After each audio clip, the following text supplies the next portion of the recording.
YouTube, what is going on? It is sandz. I have a video for you guys today talking about gun safety, and this is a video that I've kind of been meaning to put together for a little while now. So with a lot of the video games that are popular right now that I enjoy playing, and I think that what a lot of my channel really drives is kind of that Call of Duty or else Battlefield 4 type of game. So of course in there you're not having to do function checks or check your weapons. But one thing that I did want to at least say was, remember that the firearms are not a toy, and if you happen to come across one, make sure that you don't handle it unless there's a responsible adult there. So with that in mind, I want to go over basically the four main rules of handling a weapon.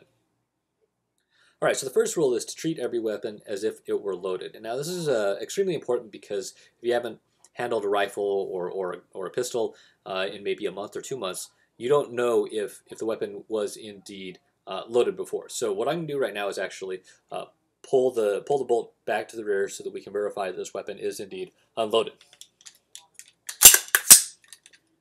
So I can look up there in the chamber and I can see that the weapon is indeed unloaded, and I can even do kind of a brass check. And you want to be careful if you do that as well, because the bolts and the force that these things go forward can definitely remove your fingers. So I'll go ahead and shoot it forward so that you guys can see how the bolt looks and how it sounds. So if you guys heard that, there's a lot of force that's actually behind the bolt when it goes forward. So make sure that of course you're keeping your finger out of all this. And the only time that you should really, again, be handling a weapon is if there's a responsible adult there to help you out. Now, the second rule is another pretty important rule. Now, I want to say that all four of these rules should be taken together. Don't do one and then not do the other. All four of these rules apply at all times. So the second rule is to never point a weapon at anything you do not intend to shoot. So easy way to kind of remember that is imagine that there's a laser beam that's pointing out of this barrel at all times. That laser beam, wherever it's pointing, is going to create some serious damage or potentially kill somebody. So that's kind of the way to handle this, is that you know that if you're going to point the muzzle down this way, this is the muzzle right here, the barrel. If you're going to point it down this way, that whatever is in its path is going to just cut. So make sure that you keep that in mind. Now that goes for pistols as well. You never want to point a pistol at anything that you do not intend to shoot. As far as targets or whatever. All right, now the third rule is to keep your finger off the trigger until you intend to shoot.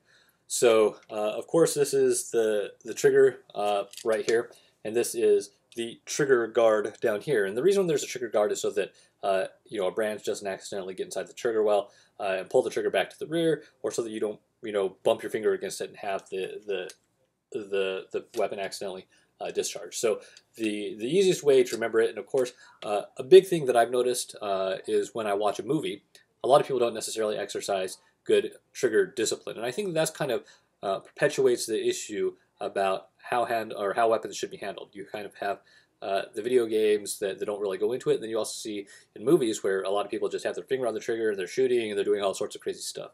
Now again, I'm not saying that video games or movies contribute to gun violence. The only thing that I'm suggesting here is providing you with great tips on how to handle a weapon responsibly. So for me, even when I'm at the range, my finger is pretty much always like this whenever it's on a rifle or on a pistol. And then when I go ahead and I sight in, it's the same thing. My finger never moves to the trigger until the absolute last second when I'm about to pull back and then take the shot. So remember to keep your finger off the trigger.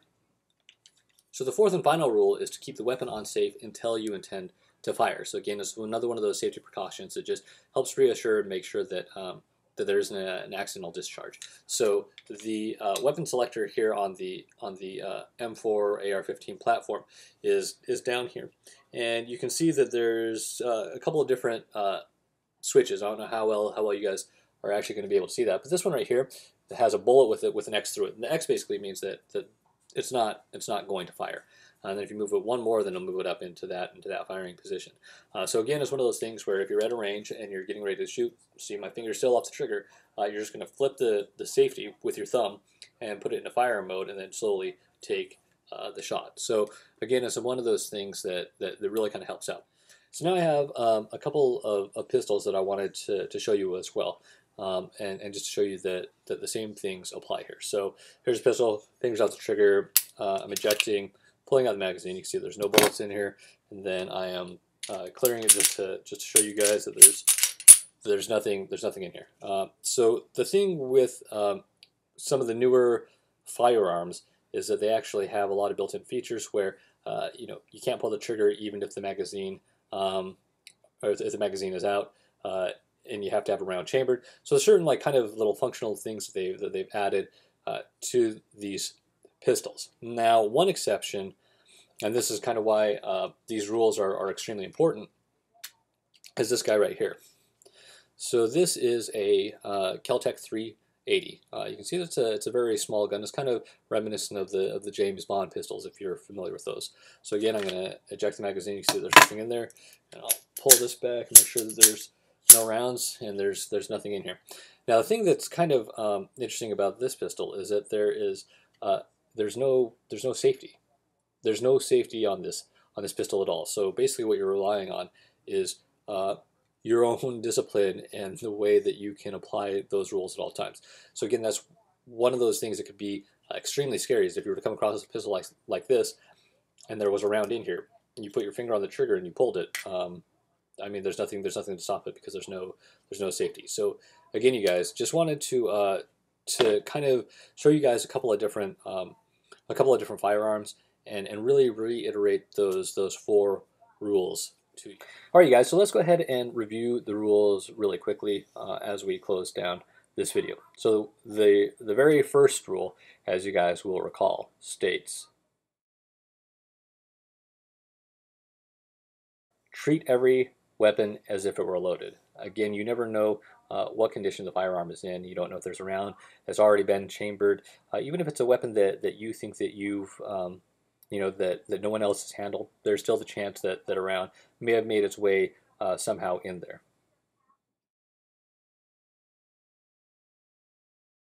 Rule number 2 is to never point a weapon at anything you do not intend to shoot. So again, just imagine that you have a laser beam that's kind of pointing out the end of the barrel, and wherever this thing points, it's going to cut. So remember that rule, and that should really make sure that you're pointing the weapon in a safe direction, and that even if there is a negligent discharge, not necessarily due to your fault, maybe it's the hammer that's falling down and hitting the primer on the bullet, that even if something like that does happen, it's not going to hurt anybody.